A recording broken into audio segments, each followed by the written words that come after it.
everyone, and welcome. My name is Michele Duncan. I'm Mrs. America's United States 2022.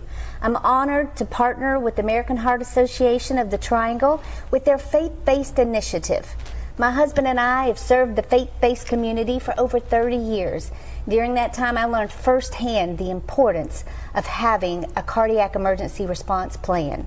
I remember all too well sitting on the green room floor waiting on the first responders to arrive. My pastor had had a cardiac arrest. Faith-based organizations have the potential to provide life-saving resources to their communities. They can teach about health, they can talk about CPR training and AED training. It's very important to engage our members in ministry. Today, Reverend Stacker is with me, and we're here at the Wakefield Missionary Baptist Church. Thank you for taking time out of your day today to talk to us about this very important topic. And I know that it's very close at your heart. Yes. I know that you have a personal connection with it, and I want to find out about that. But I also think it's important to realize that there are 90% of people who have a cardiac arrest that are outside of a hospital.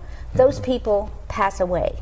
And that's why people like you who've taken the initiative to do something like this and actually get an AED in their church and train their people is so very important.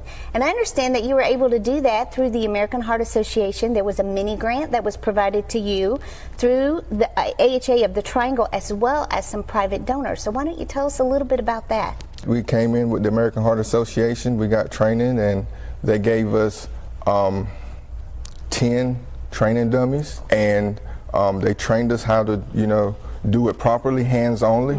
And ever since then, we've been going out, to our sister churches. We've been training them in their sanctuaries or community centers, and showing them, how to save lives with this AED. If we can train as many people as possible, we can save a lot of lives. So we even put an AED outside of our church, with this grant. And it's accessible to everyone.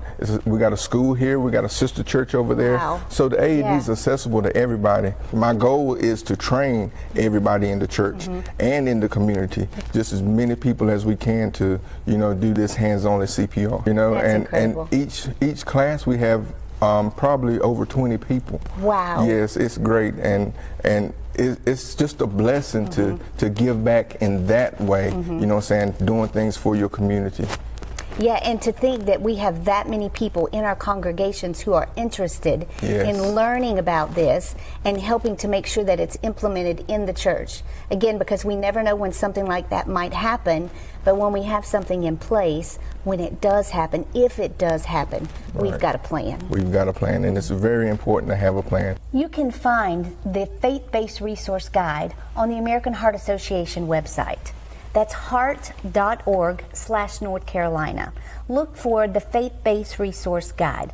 The guide will walk you through things like nutrition security, cardiac arrest plans, anti-smoking plans. You mentioned blood pressure monitoring. It's going to direct the people from there how they can get involved. Thank you so much for sharing that and for being a part of everything we do here at American Heart Association in the Triangle. And I know you play such a big part of that. Your church does, and we're so honored for you to be doing that, to playing such a big role. So thank you so very much. It's our pleasure.